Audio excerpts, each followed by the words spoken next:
Waledid Akhiri George kepada anggota direksi Dewan Komisaris Perseroan dan Dewan Pengawas Syariah atas tindakan pemungutan dan pengawasan yang dilakukan dalam dan selama tahun yang berakhir pada tanggal 31 Desember 2022. Selanjutnya penjelasan terkait mata acara pertama rapat ini akan disampaikan oleh Karim Indra Siregar selaku Direktur Utama Perseroan. Karim, kami persilakan. Terima kasih pimpinan rapat. Pemegang saham terhormat, tahun 2022 merupakan tahun yang sangat menantang karena perekonomian global dihantui risiko terjadinya resesi. Risiko ini muncul seiring dengan ketegangan geopolitik di Eropa dan Asia, gangguan rantaian pasar global, kenaikan inflasi secara global, dan kebijakan moneter di hampir seluruh negara di dunia, termasuk Indonesia. Namun, di tengah situasi ketidakpastian tersebut, Indonesia mampu mencatat pertumbuhan ekonomi 5,3%, didorong oleh peningkatan dan pemulihan permintaan dalam negeri sebagai dampak dari normalisasi kegiatan masyarakat. Kondisi ekonomi Indonesia yang cukup berbeda dibandingkan dengan kondisi negara-negara yang menjadi peer, menjadi momentum pertumbuhan bagi Bank Jago sepanjang 2022. Dalam menghadapi situasi pasar, baik secara eksternal maupun internal, Bank Jago fokus pada 4 hal. Pertama, adalah meluncurkan digital banking untuk UMKM. Kedua, meningkatkan produk dan layanan digital banking untuk konvensional dan syariah. Ketiga, mempersiapkan diri untuk menjadi bank devisa. Dan keempat, memperkuat aspek tata kelola yang baik atau good corporate governance. Inisiatif ini merupakan bagian dari transformasi bank yang sudah dimulai sejak 2019, sebagaimana ditampilkan di slide sebelumnya. Inisiatif-inisiatif yang dilakukan sepanjang 2022 telah mendorong kinerja Bank Jago yang sehat dan berkelanjutan. Penyaluran kredit dan pembiayaan tumbuh 76%, 9,4 triliun rupiah. Rasio kredit bermasalah atau NPL tercatat sebesar 1,8%, lebih rendah dari rata-rata industri di angka 2,4%. Penghimpunan dana pihak ketiga atau DPK melonjak 125% menjadi 8,3 triliun rupiah. Struktur DPK juga didominasi dana murah dalam bentuk giro dan tabungan atau kasa dengan rasio kasa sebesar 8%. Sejalan dengan peningkatan fungsi intermediasi, Bank Jago mampu mencatat pendapatan bunga bersih 1,3 triliun rupiah, tumbuh 129%. Laba sebelum pajak juga meningkat 124% menjadi 20 triliun rupiah. Pemegang saham yang terhormat, Bank akan membukukan laba bersih tahun buku 2022 sesuai dengan laba yang ditahan. Selanjutnya, penggunaan laba untuk pembagian dividen akan mempertimbangkan kecukupan saldo laba ditahan, peraturan yang berlaku seperti persyaratan modal jangka panjang dan jangka pendek, serta ekspektasi pertumbuhan bank dan kondisi pasar. Pemegang saham yang terhormat, ke depan kami percaya Bank Jago akan terus tumbuh dalam membangun ekosistem yang berkembang untuk melayani pengguna individu dan UMKM. Kami berencana untuk meningkatkan kolaborasi dengan mitra kami dan menambahkan fitur ke aplikasi. Hal ini sejalan dengan target pertumbuhan yang berkelanjutan. Kami memiliki visi besar untuk berkembang dan meningkatkan kualitas keputusan orang melalui solusi keuangan yang live fokus dengan memanfaatkan fondasi kuat yang telah dibangun.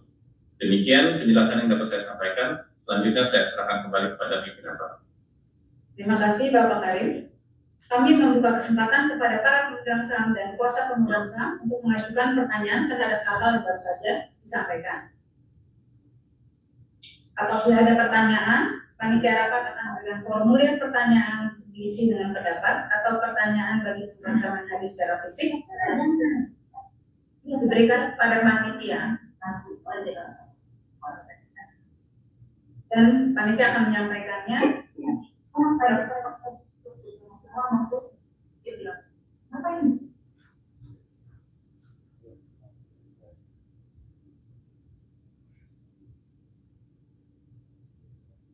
Apakah ada pertanyaan atau pendapat?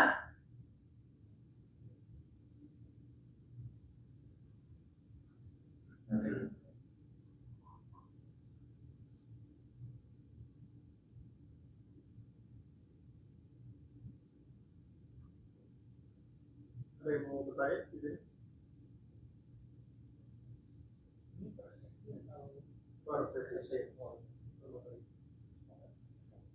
Jadi untuk materi ini berapa? Apakah ada yang satu juga ada pertanyaan? Oh, boleh tanya langsung.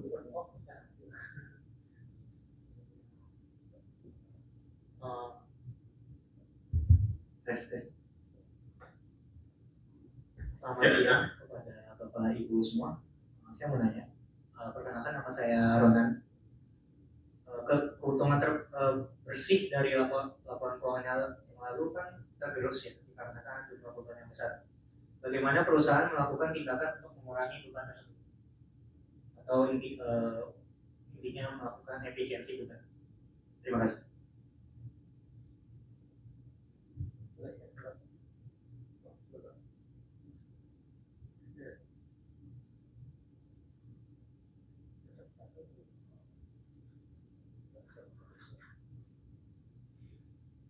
Apakah ada pertanyaan lain? Ada. Selamat siang, pada Bapak Haris Muhammad. Nama saya Sulaiman Sulaiman dan juga dari yang lain. Bisa diulangi namanya siapa? Saya Stephen Sulaiman. Oke. Saya ingin menanyakan, tadi saya kebetulan mau nanya soal produk bank dan di situ ada produk kecil ya yang harus dikaitkan dengan poin itu dengan Gojek punya aplikasi. Saya ingin tahu sebagai pemegang saham perusahaan Gojek Globojo itu berdasarkan tentu ada kerjasama. Kira-kira kontribusi dengan perusahaan Gojek masuk ke Bank Jago, berapa persen earning income yang diberikan oleh pihak dari Gojek ke perusahaan Bank Jago? Terima kasih.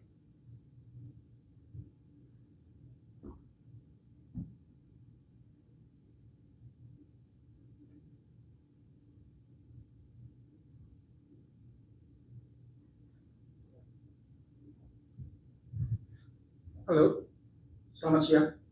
Saya Niko.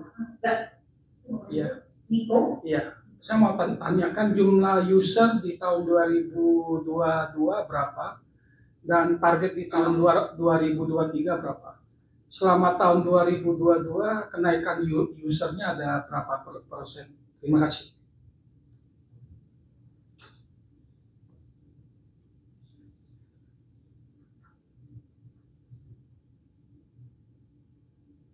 Tanya sebelum dijawab. Oke, kalau tidak, silakan Kak Arif dijawab. Baik, terima kasih.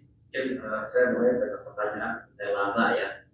Laba kita itu sebetulnya di tahun 2021 itu kita itu laba setelah pajak itu sebetulnya adalah kita mendapatkan tax deferred asset karena Bank Jago itu dari sejak tahun sebelum ini 5 tahun itu selalu mengalami kerugian.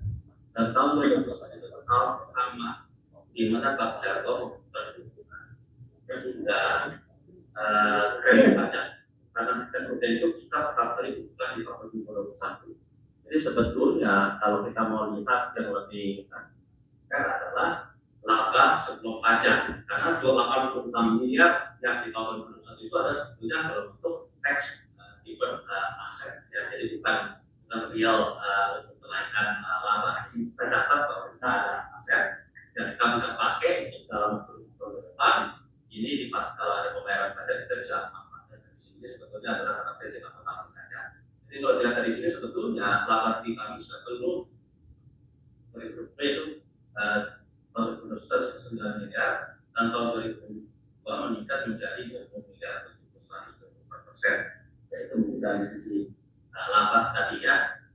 Kemudian dari Pak Stephen sebagai pemegang saham terkait dengan kontribusi Gojek kepada Jago, saat ini memang kita sudah mulai kolaborasi dengan Jago. Kontribusi dari sisi nasabah saat ini dari 35%, tetapi dari sisi bisnis baik volume maupun laba mungkin masih belum terlalu signifikan, masih di bawah 10%. Untuk Pak Miko terkait dengan jumlah user, dari jumlah customer kita di tahun 2022 itu mencapai 7 juta. Dibandingkan dengan tahun sebelumnya itu 4,4 juta. Jadi kenaikannya lebih dari 100% dari 2021 ke tahun 2022. Untuk tahun 2023 kita tidak mendisclose data, tapi mungkin bisa dilihat kita tiap tahun bisa naik tumbuh sebesar 4 jutaan seperti itu. Jadi kita lihat saat ini juga trennya juga pertumbuhannya juga masih sangat baik. Jadi itu jawaban saya. Baik. Terima kasih Pak Rik. Apakah masih ada pertanyaan?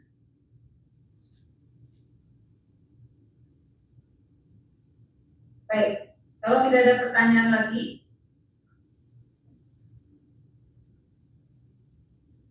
jika tidak ada pertanyaan lagi, atau semua pertanyaan telah dijawab, saya mengusulkan kepada rapat untuk 1. Menyetujui laporan tahunan perseroan, termasuk laporan tugas pengawasan Dewan Komisaris dan Dewan Pengawas Syariah, serta laporan aksi keuangan berkelanjutan tahun buku yang berakhir 31 Desember 2022 yang telah diaudit kantor akuntan publik KAP Tanjung Dirija, Rizana Rimis dan rekan, anggota jaringan firma PricewaterhouseCoopers, sesuai laporan nomor 020-1-AU-1-1-1-3-1-1-3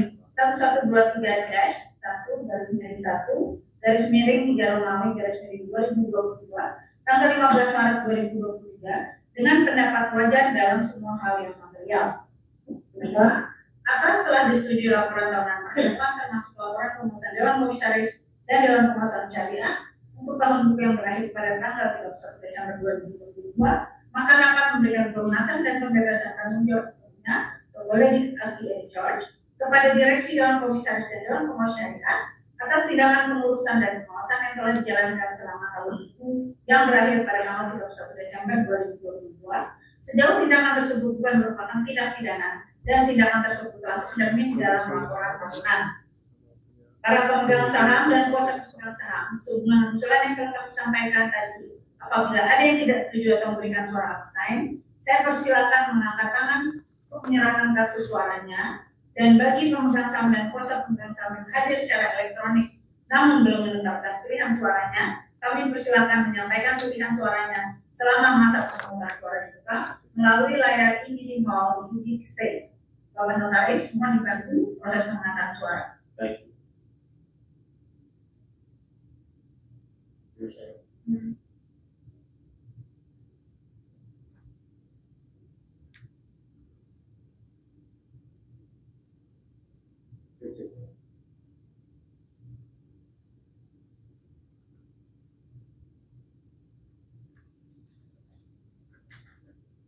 Rapat dapat kami sampaikan untuk pemohon sebagai berikut.